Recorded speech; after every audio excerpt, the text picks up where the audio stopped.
I'm Jennifer. I'm Jeff. We're going to share with you how we met. How do we meet? You know how we met. I can just remember a pink bikini. Yeah. True. That's all I remember. True story. The truth about our story, and was one that we didn't really necessarily look forward to sharing with our children. It was just kind of a case of us colliding into each other and really not thinking about anybody or anybody else, I guess, in the situation. Oh, I was thinking about me. I know. Well, pink bikini. Okay, so let's just say our true love story was not love at first sight. I will be honest, it was a bit of lust at first sight. So that's true. There was an immediate attraction. Then why is it still the same? Well, because okay, never mind. Skip, cut. That's great, cut. Okay. We may not cut that. Anywho, so I'll kind of set the stage of where we were at in our lives. I was 17. I was still in high school, and kind of just a hot mess overall. A lot of bad decisions, a lot of things that I wasn't proud of. I kind of feel like I lived a life of shame, mostly that only I internalized and nobody else really knew. Kind of masked it with things and partying and friends, and that's kind of how we came about, where both of our friends were cousins, and we went swimming at their house, hence the bikini. So you want to set the stage where you were at the time of us meeting? I was married. They read it in a book. Maybe not. That's why we're doing this. So maybe we'll read the book.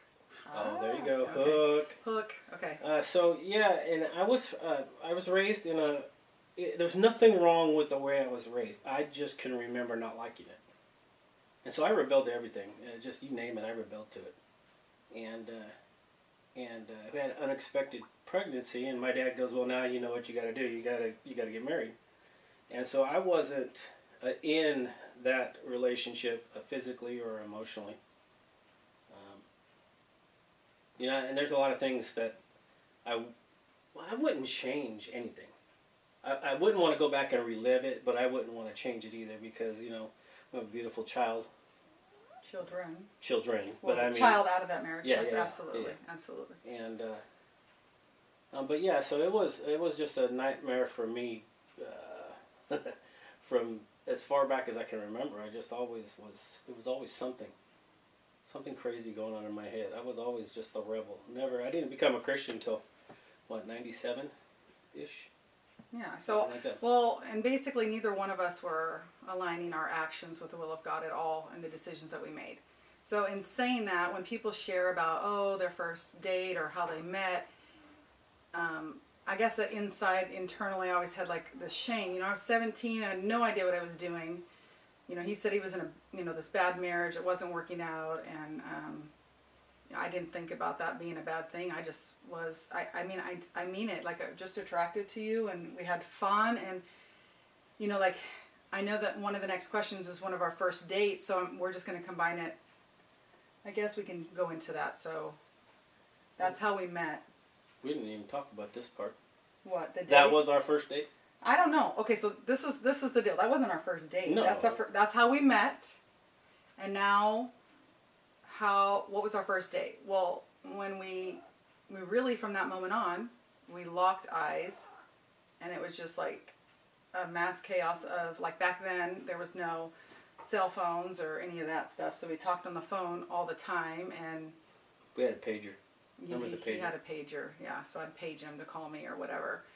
Kind of like how they text now, little codes, but yeah, we're sounding really old. So we just dated ourselves up fierce. I think so.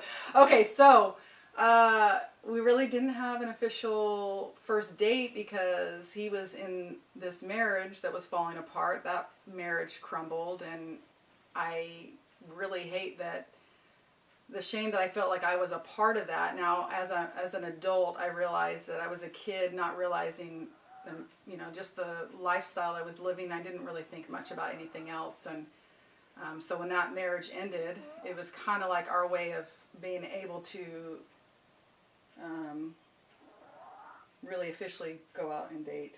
Sure. So I'm not saying that the beginning of our marriage is anything that we are, not marriage, but relationship, anything that we're proud of. But Ours was what not to do story.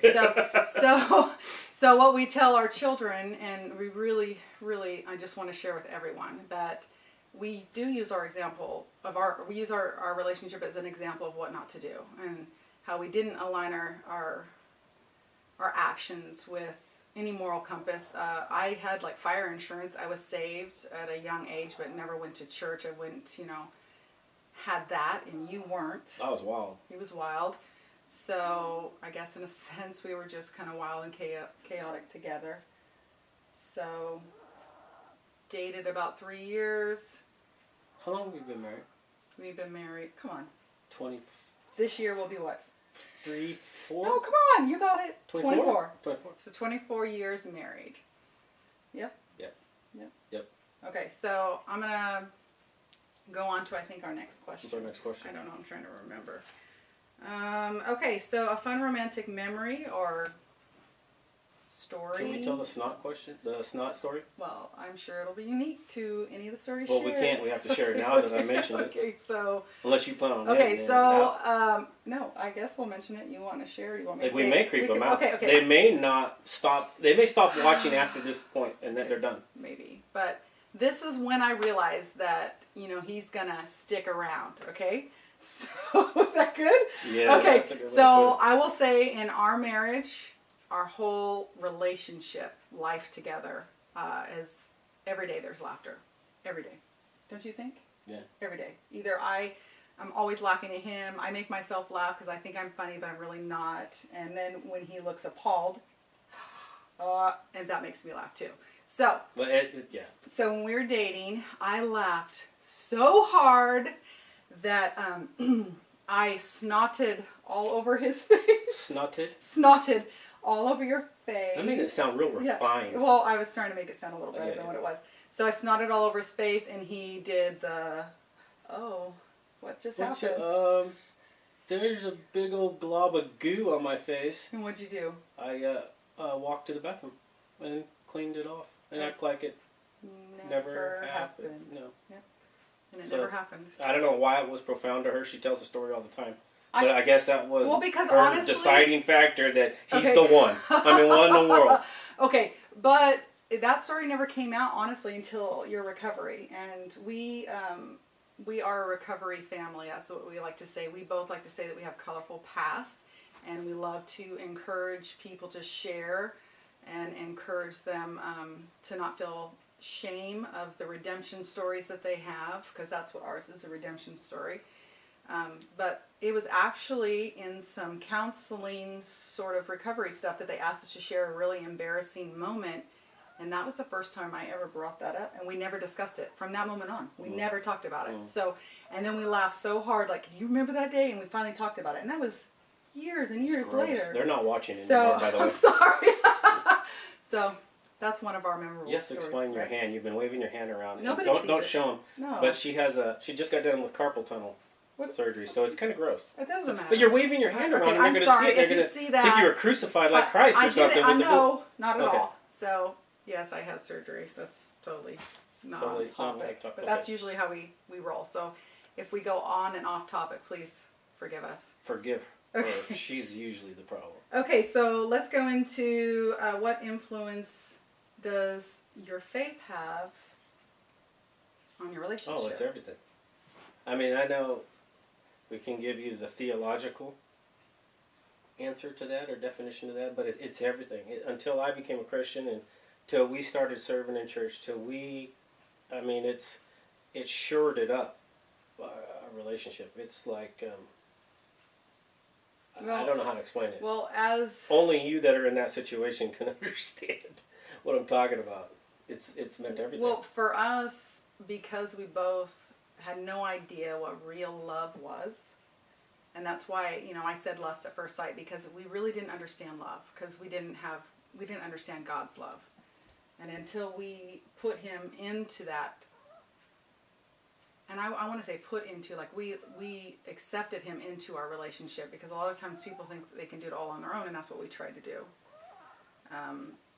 But when you gave your life to the Lord, and then I knew that I needed something more because I couldn't keep doing what I was doing. I was self-destructing with anger and bitterness towards you about things that were going on in our marriage. And I know this wasn't really a part of the question, but for us, it's the journey of our faith is where we came from to where we're at today.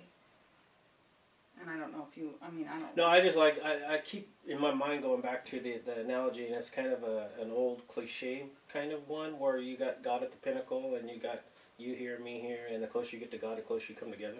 That one is always one of my favorites, and I like to think about it in my head when I think of that.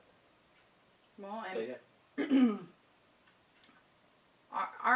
our story it doesn't help that I'm a part of the Turbo Hottie Wife Club either, please. so that has a little bit to do Oh, well, I don't have a special term for how beautiful I think you are, but he is pretty gorgeous people. I am gorgeous. You are. Don't do that. What? You can't compliment yourself. Steph did. Okay, no, I doubt it. Okay, so anywho, no. Anywho, so you. Me what? In our faith, in our love. Uh-huh. For us, we specifically, as I'm going to say in the book too, like we didn't share details about the things that we've gone through and just with addictions and overcoming that part. By design. Yeah. And because we want to talk more of our redemption story and how we overcame, but we didn't do it on our own. It's in Christ. Christ alone is the reason why we're here today. Because so many people tried to say that we shouldn't be together. And that... well, stereotypic the world. Yeah, that I deserve better. And I will say for a while I believed that. I thought, he's got a lot to make up for. And for a while she was right. Well, no, my heart wasn't right. So, but in saying that, our faith is everything to us. Mm-hmm. Rhonda encouraged us to stay together.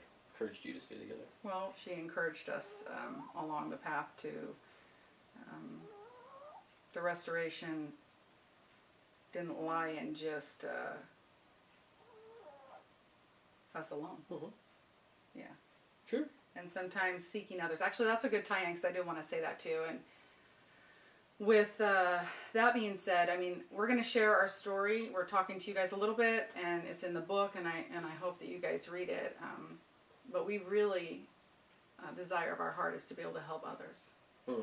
And that's why he mentioned Rhonda was, instrumental in that. There's lots of people that were praying for us, our family and friends and church family, and just encouraged us along the way. But it's different, sometimes when you're dealing with recovery in marriage, either side, dealing with understanding what an addict or alcoholic goes through is hard for the spouse if you're not one. It's kind of complex. Yeah. And then on the flip side, the one that's going through it, that really in their minds they think, I didn't do anything. I didn't choose to pick up the drink. I didn't do that. Mm-hmm. But their hearts can become hardened to where they need to be in life and where their relationship needs to be with the Lord. And the one thing for sure is that our relationship started growing when we put our trust in the Lord. Mm. So if we can help that'll preach. Right? That'll preach. So if we can encourage any of you guys to seek the Savior, and if you need any encouragement from us, we're here to help. Yep. I know you can figure out a way to find us. So lastly. What's lastly? Our favorite love song. Oh, the song. Oh. Well, our marriage song was... Okay, so we have two songs. Well... Well, you had one song. We have the original. Okay, we have the original song that we danced to at our wedding, which is Love of a Lifetime from Firehouse. It's an old rock. We used to be rock people. Little rock into peeps. The rocks stuff. Yeah.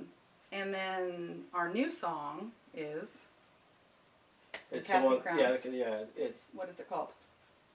Broken Together. Broken Together. But it's a lot of people's songs because it's a newer song. Yeah. But it's just so apropos. It explains a lot of relationships. Well, and I can I share? Yeah, whatever. she got a little trick up her sleeve. I'm really into. I love lyrics and songs. They move me. And so I was like, let's look at the lyrics, of our favorite love song. Because, when you choose a love song at your wedding, it's usually just, this little gooey thing that, just the world tells you that love is. But I looked at the last line of that Love of a Lifetime, and it said, finally found the love of a lifetime. And we really did feel that way. And I still feel that way. But the last line of Broken Together is, the only way we'll last forever is broken together.